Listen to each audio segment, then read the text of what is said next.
En este momento abrimos un turno de debate para que planteéis cualquier cuestión que consideréis oportuno,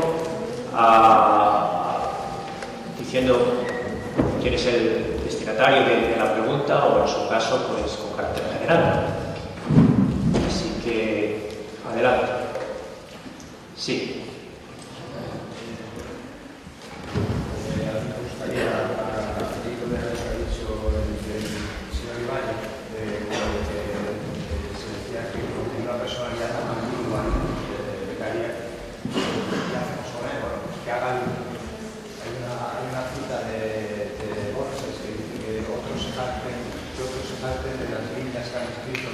Yo quiero jactarme de las que he leído.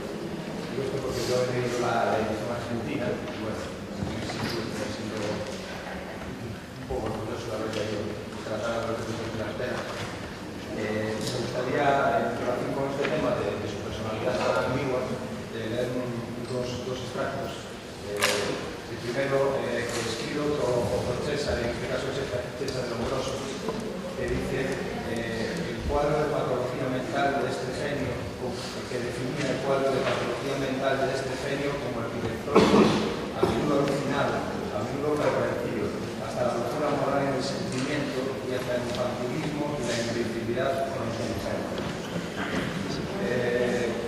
Yo veo Beccaria en una conversación que hacía con el abad Maguet en Francia, que le ayudó a escribir el libro en Francia. El directorio de Beccaria luego explicaba un poco el porqué de esa personalidad suya, que por un lado era tan valiente y valeroso y audaz a la hora de escribir, pero tan timorato en su vida cotidiana. Él le decía al abad de Morlaix: debo deciros que durante mis ojos, escribiendo los ejemplos de Maquiavelo, de Galileo y de Giannone, he oído el ruido de las cadenas que sacuden a su persecución del fanatismo, ahogando los gemidos de la verdad. La contemplación de ese espectáculo espantoso me determinó a veces a envolver la luz con nubes. He querido defender a la humanidad sin hacerme su mártir. Yo creo que él explica en estas palabras no conviene, que era objeto de, bueno, no sé si de persecución se podría calificar, pero sí de iniciativa. La cuestión es con carácter general del número de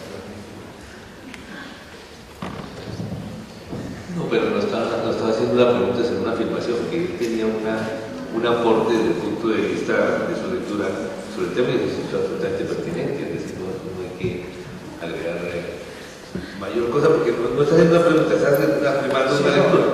Creo que esto explica un poco el porqué, porque había por un lado la personalidad a la hora de escribir y por otro lado se mostraba bastante cobarde.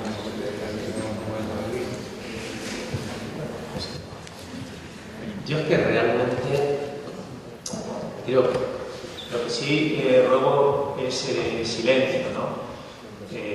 Tan importantes como las intervenciones de la mesa son las intervenciones del auditorio, ¿no? Y creo que tenemos que tener consideración hacia ellas. Gracias. Yo realmente creo que no hay un cierto contraste entre esas dos vertientes, ¿no?, de la personalidad del autor, pero tampoco se trata de ponerlas en conflicto ni de sacar mayores consecuencias. Es interesante porque ayuda a conocer, pero al mismo tiempo también a mí, y es lo que me interesaba subrayar, es esa capacidad del genio por sobreponerse. Es decir, esa extraordinaria inquietud intelectual y capacidad para, a partir de una actitud que en la vida cotidiana pues se mueve dentro de unos estándares, diríamos, incluso por debajo de la normalidad, en el contexto, por ejemplo, de personalidades brillantes, que era el grupo que se movía, sin embargo, al mismo tiempo convive con una extraordinaria capacidad de superación que produce el efecto que hemos visto ahí. Bueno, de Lombroso es un disparate, pero bueno, estamos hablando de Lombroso, que tiene algunas virtudes seguramente teóricas también. Y por cierto, dicho sea de paso, Lombroso a la pobre Julia la puso, que no quiero decir cómo, o sea que tenía para todos, ¿no? Profesor Pietro, ¿qué hay alguna? No.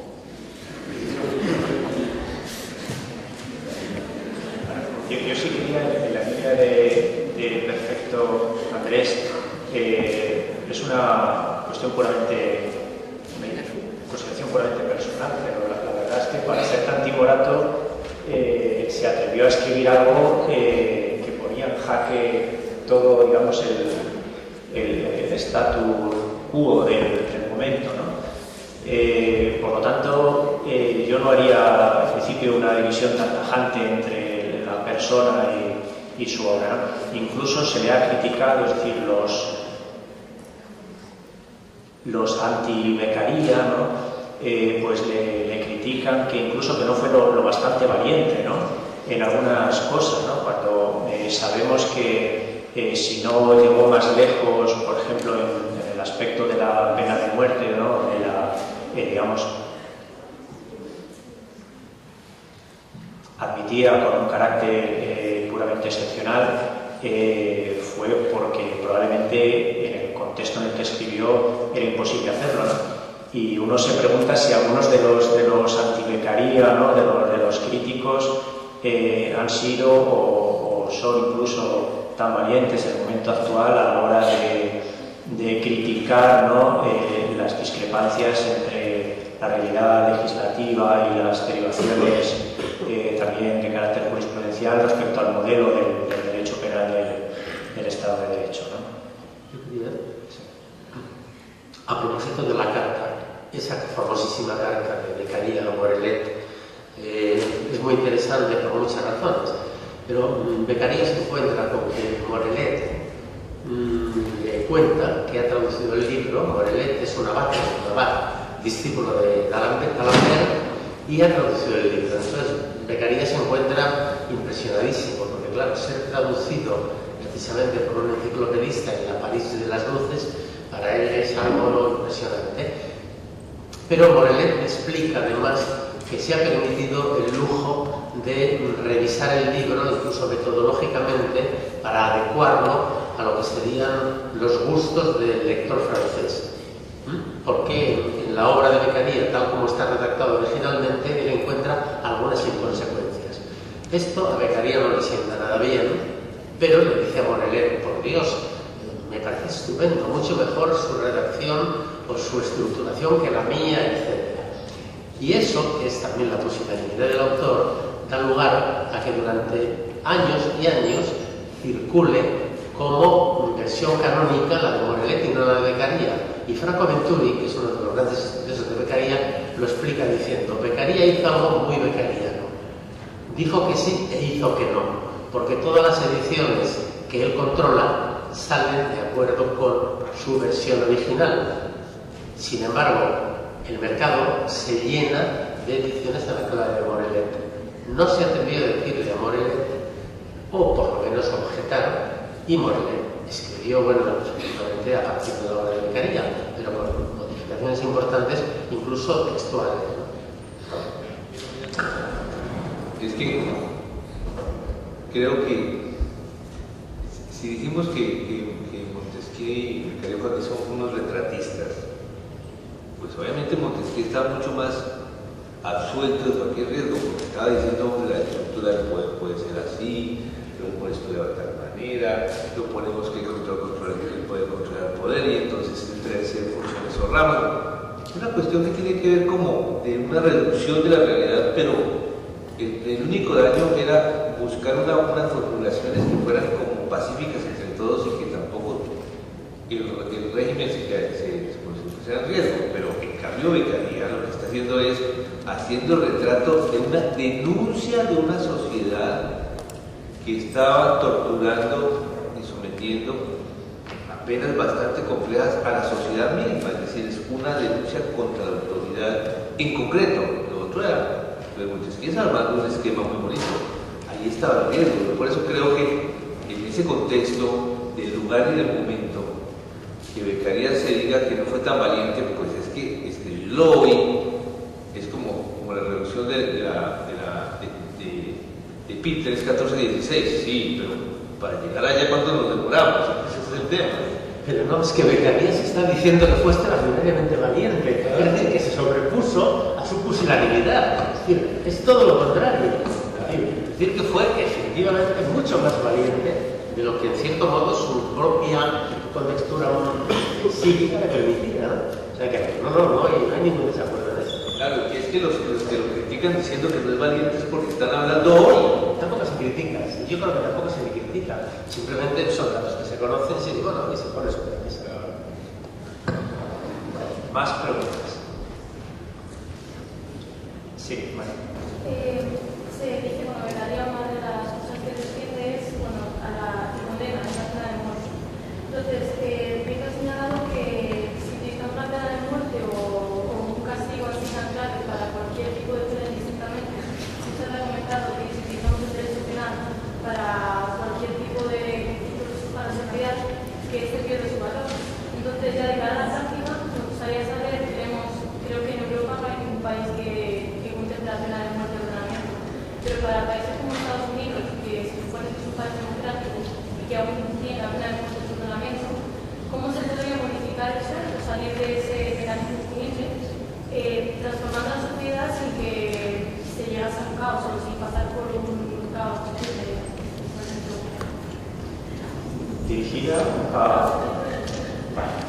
Pero bueno, Bueno, está empíricamente demostrado que la abolición de la pena de muerte no produce el incremento del delito. Más bien lo contrario. Hay narraciones de cómo cuando se ejecutaba la pena de muerte en público, luego la ejecución de la pena de muerte se hizo en privado porque el Estado sentía un poco de vergüenza, pero originalmente cuando presumía de ello lo hacía en público. Y en los clásicos españoles se cuenta que cuando se cometían más delitos en Madrid, robando la bolsa a los que estaban por allí, era justamente el momento de la ejecución de la pena de muerte, ¿no? La pena de muerte tiene un carácter retributivo, es una pena inútil. Es una pena además que no tiene en cuenta el error judicial. El error judicial es algo que está siempre presente, ¿no? Y realmente lo que viene es a llenar, pues a satisfacer la sed de venganza de la sociedad. De hecho, en Estados Unidos el Tribunal Supremo durante algún tiempo consideró que la pena de muerte era inconstitucional por ser una pena cruel. Luego parece ser que cambió de opinión sobre el concepto de crueldad y en algunos estados, no en todos los estados, se sigue ejecutando la pena de muerte. Y justamente es en los estados donde se ejecuta la pena de muerte donde el índice de delincuencia y de violencia es superior. Es decir, que la civilización conduce a la abolición de la pena de muerte, que por otra parte en la Europa de Becaría eran centenares. Y cuando digo centenares, son centenares los delitos que estaban castigados con la muerte. Yo he puesto antes un ejemplo. En época de Felipe V, el simple hurto, el hurto no es un acto violento, ¿no? Es un acto, el simple hurto de 50 pesos en Madrid suponía la pena de muerte. De ahí para arriba era todo pena de muerte, ¿no? Ejecutada, eso sí, con fórmulas y procedimientos distintos. Ahora, hay que desechar la idea de que la pena de muerte sea preventiva. La pena de muerte es retributiva y solo sirve para ello.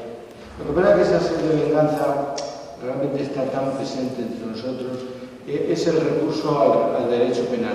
Cuando pasa cualquier incidente social, lo primero que se oye decir, hay que endurecer las penas, como si esto fuera el bálsamo de Fierabras, ¿no? Y realmente eso no es así.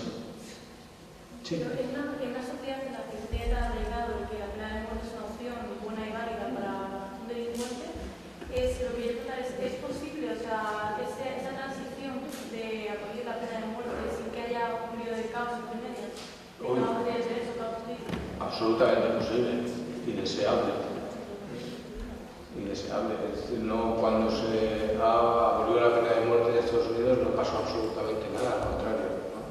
Y de hecho, cuando en la pena de muerte, yo, que soy mayor que vosotros, pero no tanto, he vivido la ejecución de la pena de muerte en España.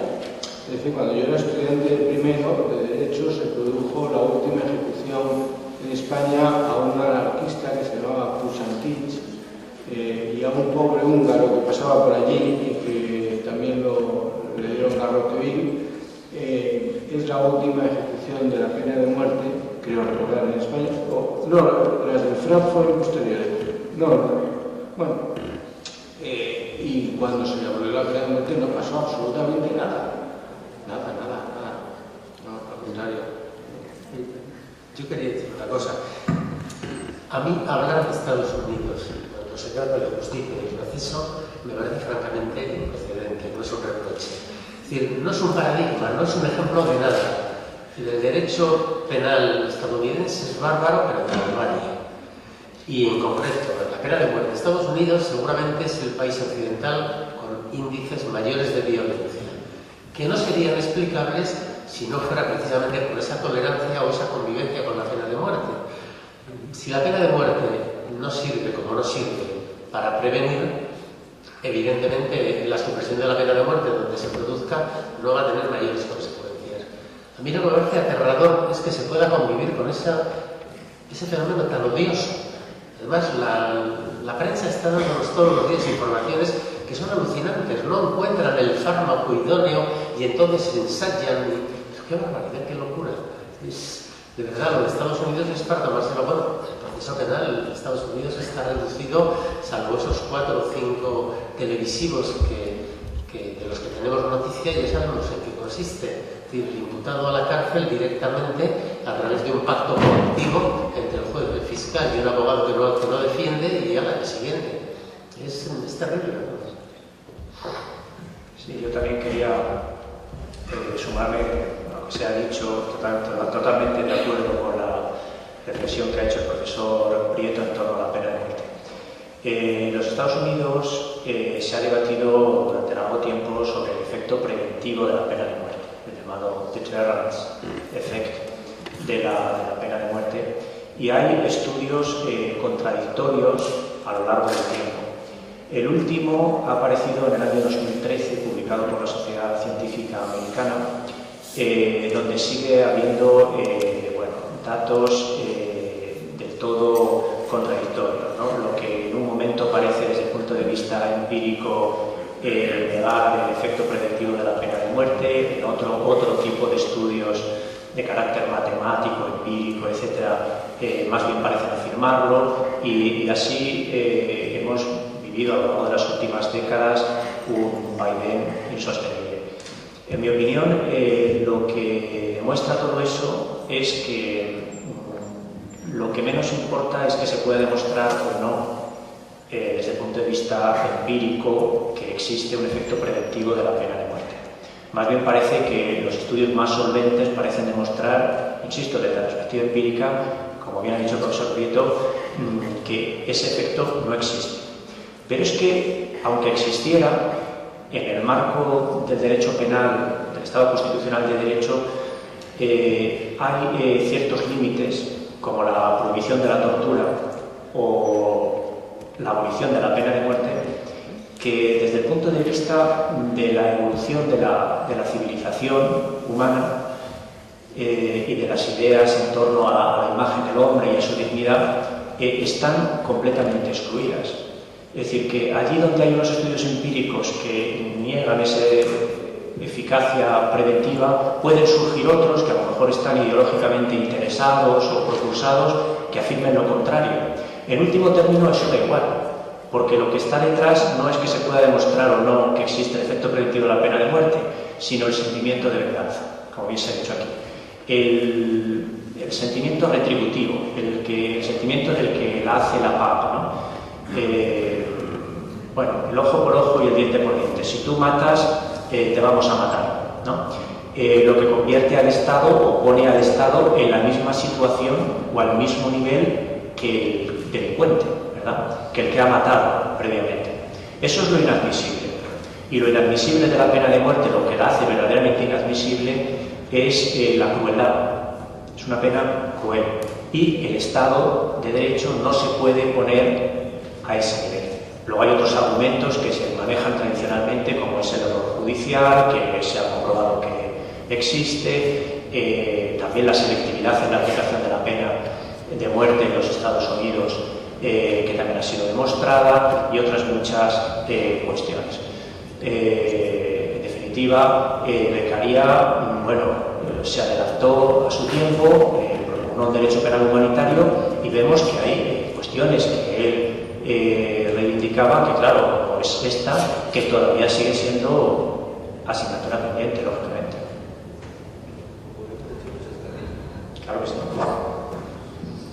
Vamos a echar un chascarrillo. En Colombia, desde 1903, se abolió la pena de muerte. Ustedes entenderán que las tensiones sociales, sobre todo en Latinoamérica, no solamente en Colombia, son muy fuertes.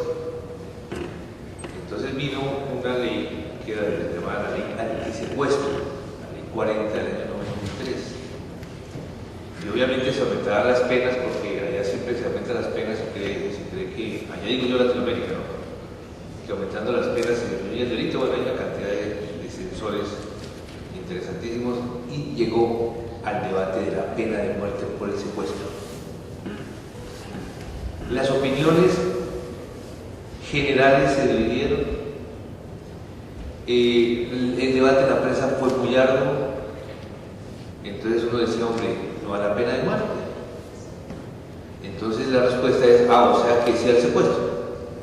Se vuelve un tema bastante complicado y se realizó un simposio en la Universidad Externado de Colombia, mi universidad, muy difícil. Y la idea era sencillamente decir, hombre, salgamos de este simposio para acabar ese temita de la pena de muerte. Se agotó, ya llevamos un año en el tema que sí, que no, etcétera, etcétera. Se llegó a la conclusión allí que en los estados de Estados Unidos, con expertos de Estados Unidos que estaban vendiendo la idea de la prevención, etcétera, etcétera, largas audiencias sobre el tema, que había una tranquilidad allí porque donde existía la pena de muerte, entonces los jueces no las ejecutaban, etcétera, etcétera, o sea que se disminuía el número de pena de muerte. Ya el tema estaba bastante delicado y realmente el auditorio estaba muy cansado. Entonces salió un muchacho como de primer año, del primer semestre de eso, y dijo, bueno, pidió la palabra. Dijo, mire, yo sí encontré que la pena de muerte sí tiene una función preventiva. 9 de la noche estamos hablando, después de 3 días. Estamos diciendo que no, que lo que está afirmando que había prevención, que eso realmente es una zona muy confusa, etcétera, etcétera. Dijo, sí señor, la pena de muerte sí tiene una función preventiva porque la persona jamás vuelve a delinquir. Y ahí se acabó el debate, viendo el absurdo. Un muchacho de primer año de derecho, pero no somos absurdos. Si eso es prevención, pues definitivamente sí hay prevención porque la persona nunca vuelve a delinquir, pues obvio, y con esa cosa se acabó. Pero es que miren ustedes el debate tan delicado sobre la pena de muerte es, por lo menos en nuestro medio, es absolutamente recurrente. Un punto que es definido desde 1903, que ha sido Colombia ratificación de todos los tratados, y que cada vez que sucede un tema de interés nacional, para hacer una anotación, vuelve nuevamente a generarse el debate sobre la pena de muerte.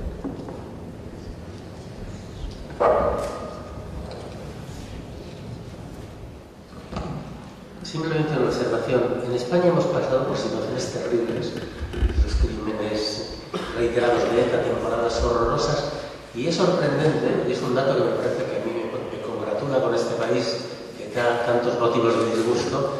Jamás ha existido una reivindicación mínimamente articulada en favor de la pena de muerte. Es algo de lo que no... Sin embargo, Estados Unidos creo que es la mejor demostración de que la pena de muerte no sirve. Porque más violencia no cabe. Es imposible. Es el país más violento del mundo. Más preguntas. A ver, sí. Voy a dejar para luego. Sí.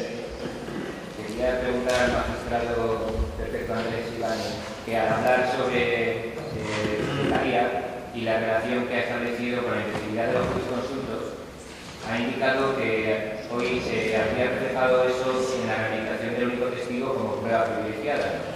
Y la ha puesto en relación con la violencia de género, y aunque es cierto que se puede llegar a situar la presunción de inocencia o que no ofrece todas las garantías,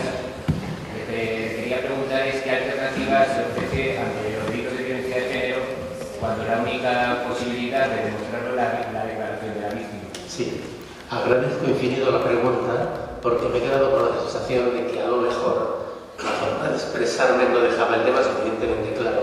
De modo que muchas gracias por darme la oportunidad. Bien, lo de la imbecilidad de los jurisconsultos es de Cari de Filangieri. Entonces, ¿cuál es el problema que subyace a este planteamiento? Fundamentalmente el problema es que para aquellos delitos más atroces se rebaja el estándar de exigencia en el grado de acreditación o de acreditamiento de la prueba. Entonces aquí, cuando se trata de delitos cometidos en la clandestinidad, el razonamiento de esa jurisprudencia a la que me he referido, que es reiterada, dice que si no se diera al testimonio de la víctima un plus de valor, esto lo digo yo, pero es lo que subyace, es decir, si no se diera valor al testimonio de la víctima, el testis unus, muchos de estos delitos quedarían impunes. Pues bien, el problema de delitos de esta naturaleza es precisamente la impunidad. ¿Por qué? Porque son delitos, como su propio nombre indica, clandestinos. ¿Qué quiere decir clandestinos? Son delitos que se cometen, por ejemplo, las graves agresiones sexuales se cometen en condiciones muy malas de luz. El autor sistemáticamente amenaza a la víctima con un cuchillo y le dice no me mires qué, etc.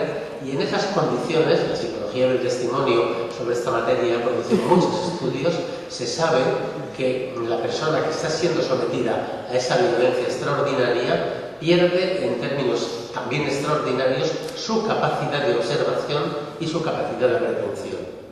Entonces, frente a estos delitos, que son gravísimos y que lamentablemente están condenados siempre a tener una importante cifra oscura por las dificultades de investigación, bajar el estándar de prueba es algo que no soluciona nada. El argumento es que si no, quedarían, dice, nadie tiene la culpa, dice esta jurisprudencia, de que estos delitos se cometan en la clandestinidad. Y lo que está diciendo no, nadie no, el imputado tiene la culpa y el imputado de momento es inocente. Entonces, una testifical de esa índole tiene muchísimo riesgo, pero vamos, no es que yo lo diga, es decir, hay abundantísimos estudios empíricos, en esto sí Estados Unidos ha producido cosas muy interesantes, hay abundantísimos estudios empíricos que acreditan que la víctima es un mal testigo, no porque quiera mentir, nada en absoluto, no, precisamente porque las condiciones en las que el delito se soporta no habilitan en definitiva, para una buena identificación. Por tanto, el problema de estos delitos es que hay que asumirlos. Son delitos difíciles de perseguir. Pero claro, bajar el estándar, ¿qué quiere decir? Pues que si evitamos la impunidad a costa de suscitar un derecho penal, no sé si de enemigo o de que, en definitiva, la solución, si de autor, la solución es peor. Ha habido, por ejemplo, casos, yo recuerdo estando de guardia en Madrid, fue de instrucción en Madrid, por ejemplo, casos, pero no unidos, con una relativa frecuencia. Por ejemplo, supuestos de agresiones sexuales en serie, el violador de Aluche, por ejemplo. Bueno, pues un determinado sujeto fue identificado por 8 o 9 víctimas.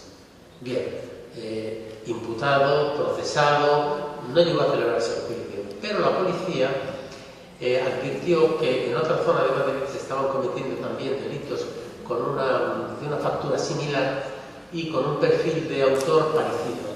Detienen al sospechoso y lo someten a prueba de reconocimiento también de parte de las víctimas del delito anterior. Bueno, pues un porcentaje significativo se desdijeron y señalaron a este como autor. Claro, evidentemente ni aquel ni este, pero este problema diríamos que tiene que ver con la naturaleza de los delitos y con las dificultades de persecución. Y es algo que lamentablemente hay que asumir como tal, porque la alternativa es ese derecho penal que rompe cualquier línea de principio. Es una aporía, pero es así, está en la realidad, no en la teoría ni en el modo de abordar.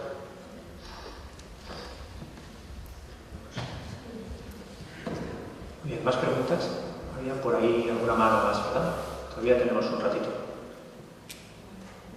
¿Alguien más había levantado la mano por ahí? ¿No? Bueno, Julián. Sí, yo tengo un comentario que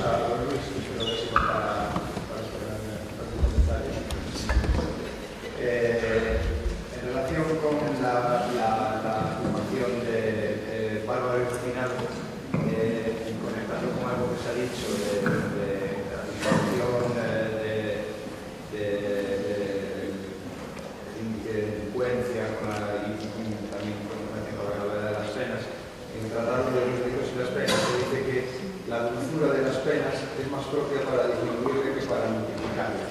Ahí hay una cierta similitud, ¿no?, entre lo que son dos oxímoros, el párrafo refinado y la dulzura de la pena. Eso no puede significar lo que puede tener la dulzura de la pena.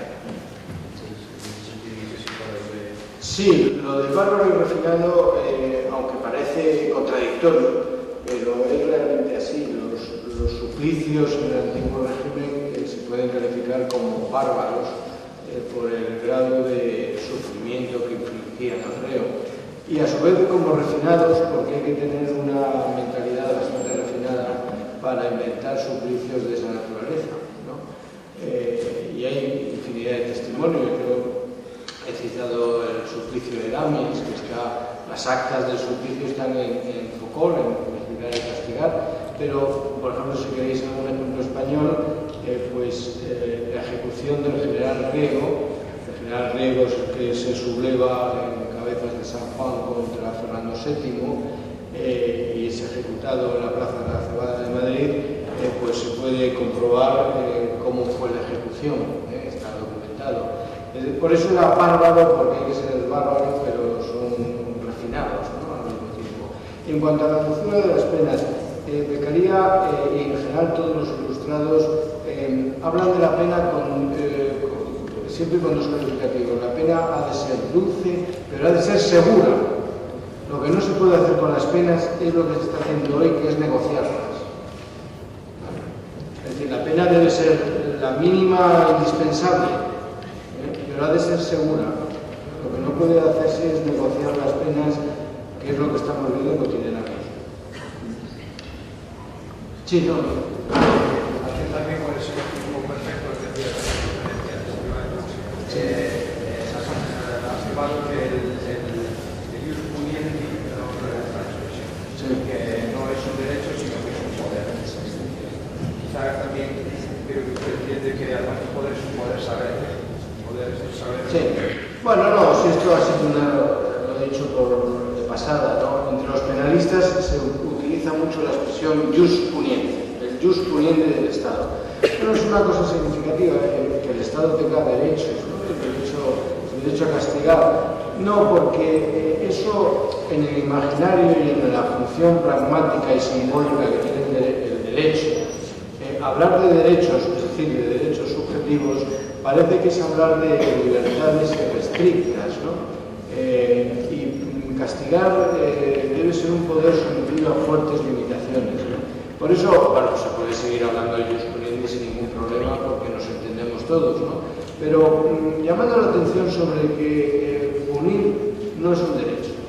No es un derecho como la libertad de expresión o la libertad de reunión o de asociación. Es otra cosa distinta, aunque se puede seguir hablando de jus puniendi. ¿Alguna otra pregunta o intervención? Bueno, quisiera aprovechar la ocasión, sé que ella me lo sabrá perdonar, para saludar la presencia entre nosotros de Aurelia Richard, que ha sido profesora de Derecho Penal de esta casa, ha hecho una labor extraordinaria, algunos de vosotros la habéis conocido y los que a lo mejor no habéis tenido la suerte de tenerla como profesora, pues si lo hubierais tenido, habríais leído todos a Beccaria. Y aunque sea verdad una licencia que me permito, yo me gustaría que le diéramos un aplauso.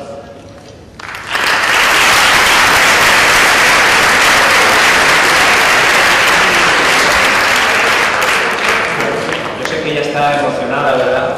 Pero lo que acabo de decir es totalmente cierto. Y en segundo lugar, quiero aprovechar para dar de nuevo las gracias a todos los ponentes que han intervenido en estas jornadas en conmemoración de Cesare Beccaria. A mí me han verdaderamente encantado me han encantado sus intervenciones, he aprendido muchísimo de ellas. Les agradezco de todo corazón que hayan participado en esta jornada.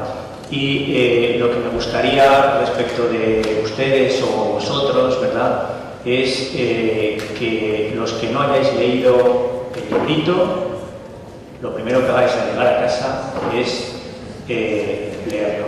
Pues, bueno, si no lo tenéis, tendréis que primero haceros con la materia prima y también daros las gracias por vuestra asistencia.